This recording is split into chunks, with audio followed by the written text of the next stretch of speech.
happening. There have been ongoing calls, of course, for a royal commission into the abuse of people with disabilities. And this morning, the Prime Minister, Scott Morrison, gave an unusually emotional announcement. My government recognises that people with a disability are more likely to suffer abuse, violence and neglect and exploitation than Australians that do not have a disability, which is why we have taken action and consulted extensively across Australia on the draft terms of reference with people with disability, their families, their carers, states and territories, the disability sector and the opposition. We have to establish a culture of respect for people living with disabilities and the families who support, love and care for them. And as my brother-in-law Gary always said to me, it's not flash being disabled. But the good thing is that that's the condition you live with in Australia and that you're an Australian. And that has always meant a lot to me. They deserve our respect. This is so above politics, I can't tell you. And I want to thank Paul Fletcher very, very much for the great work that he and the Attorney-General have done in bringing us to this point so quickly. And I really look forward to the work that's going to be done here. To all those Australians with a disability, their families, to Gary, this is for you. An emotional Prime Minister, Scott Morrison, earlier today. So what exactly will the establishment of the Royal Commission mean for those in the Hunter with a disability and their families? With us is David Roy, who's an education lecturer who was involved in setting up an earlier New South Wales inquiry into the treatment of students with a disability and pushing for this Royal Commission inquiry. G'day, David, and welcome. Good afternoon, Paul. Thank you so much for coming in. And also Mel Schlager, who's a peer support worker with Community Disability Alliance Hunter. G'day, Mel, how are you? Hi, good, thank you. It's very nice to have you on. First to you, Mel, how do you feel today, having heard the news? I think it's certainly been a long time coming, but it's a day that's unfortunately very necessary. So we'll finally get a chance for people such as you to have your say. What's your story going to be like, Mel? Absolutely. I think it's predominantly important for those who communicate without words and can't advocate for themselves, because for those people, they need to be, as Scott Morrison said, respected and seen as an entity to be reckoned with in the community. Those of us who can speak for ourselves can sort of create that for ourselves, and some of us work in that space helping others to do that. But I think it'll set the precedence for an Australia that and a world that sees people with disability with respect. Mel, from your perspective, is this decision today, is it about letting the story that everybody that suffers from a disability and works within the disability sector already knows? Is it about letting the rest of us know, or are there things that even those on the inside need to discover? I think it's about bringing it to all of the forefront of our minds, and just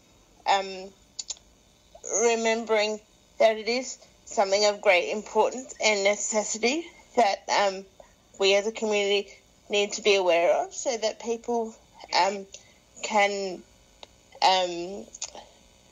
not just receive the care that they're given, I suppose, but to be supported with dignity, and when they can't exercise their own choice and control, that they can expect that to be provided naturally.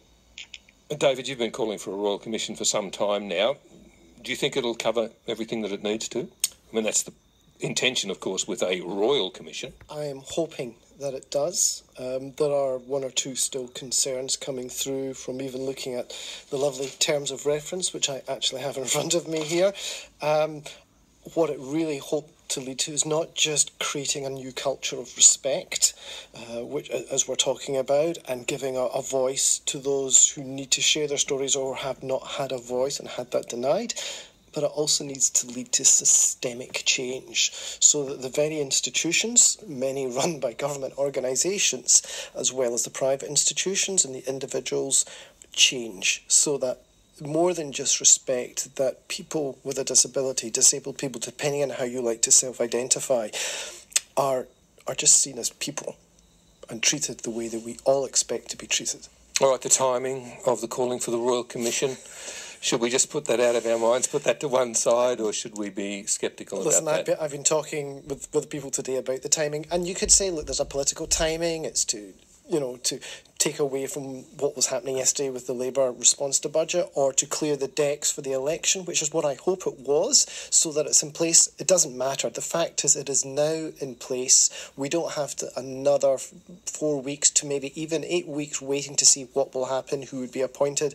It is up and in place. The money is there. The people have been appointed and have moved into that role. So it can quietly establish itself while all the politicians basically stick knives in each other.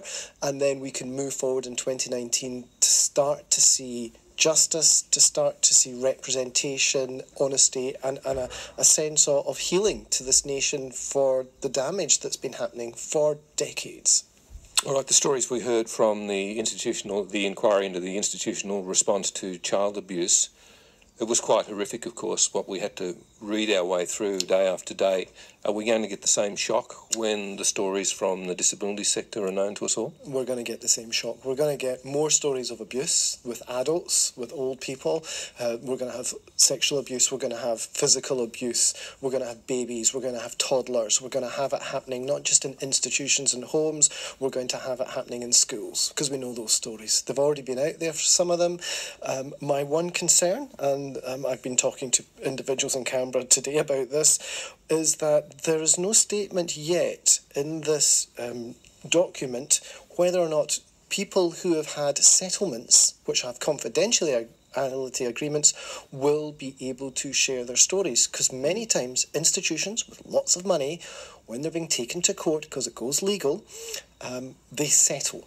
And they settle because it's cheaper for them to pay the people off than for the court costs to go through and then for them to have a conviction. So the stories get silenced, it never gets recorded in documents. Yes. I hope those confidentiality agreements are waived to allow the real voices of damage to actually speak and find an actual justice for themselves. And in the light of day, of course, those settlements might be inequitable, inequality of bargaining power, for example. And you often find for many people it's not the settlement that matters, it's actually the justice. It's the fact that they had to settle, and it's bittersweet that there might be some form of financial recourse to help to solve the damage, to deal with the post-traumatic stress disorder that children and adults receive, but there must be an accountability, because systems then can carry on doing what they did before, and it happens in public education as well as in independent and other settings as well.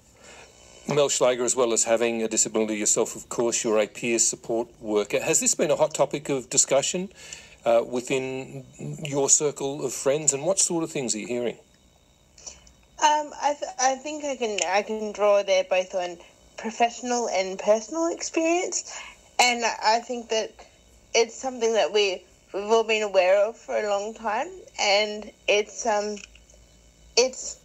something that's needed to happen, and something that especially in my friend circles, something that I guess have been naturally safeguarding against, particularly a friend of mine who lives in a nursing home and doesn't really have that many connections outside of the nursing home and in the world. And so, well, I'm not suggesting that she's at the hands of any mistreatment. I think the key there for her has been that I regularly visit her and am involved in her life. And so she has a natural safeguard that so many people with disability and who might be vulnerable don't have if they don't have loved ones or friends that check in on them regularly. So, yeah, I guess that's a practical example of what I see in my personal life. And then that only extends, of course, over my professional experience in terms of, you know, what what can be done and what needs to be done, and which hopefully now with the Commission can actually have more leverage to be out in the open. Yeah, no, good point.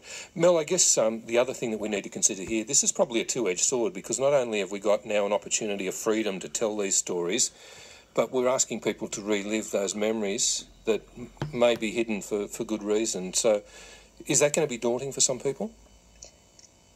Absolutely, but I think it's then about first of all, making sure that they feel believed and that they are believed, and then that they have the right support around them to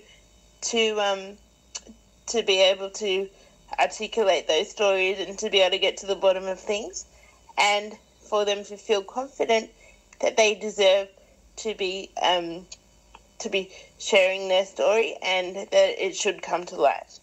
Mel, fabulous to hear from you today. Thanks so much for joining us. Thank you very much. Mel Schlager is a peer worker with the Community Disability Alliance here in the Hunter. And David Roy, before you leave us, any closing remarks in regard to the significance of this announcement today? I just think what Mel was saying there was absolutely correct. It gives people a voice to be heard, to be respected when they haven't been listened to. They've often, people with disability are dismissed as not being able to share their emotions and ideas because of the prejudice of those who haven't experienced disability. I think it will be potentially really hurtful for many to share their stories again. I know of lots of people, I can feel their stress rebuilding even thinking about it. But in some ways it's a stress they will need to go through to receive full healing, if that can happen. I think it's incredibly powerful. I'm incredibly proud of all the politicians, the Greens and Labour Party, from starting this in 2015. People like Senator Stewart and Senator Carol Brown, leading to Tanya Plibersek, and then the most recent Senator Jordan Steele of the Greens, and finally for the current government to agree to move on this when they refused to in the past. It's a change, and it's good. Okay, thanks, David. David Roy, an education lecturer who's been working to get an inquiry to happen. Very pleased with the announcement by the federal government of a Royal Commission into the disability sector announced by the Prime Minister today. It's 5:29.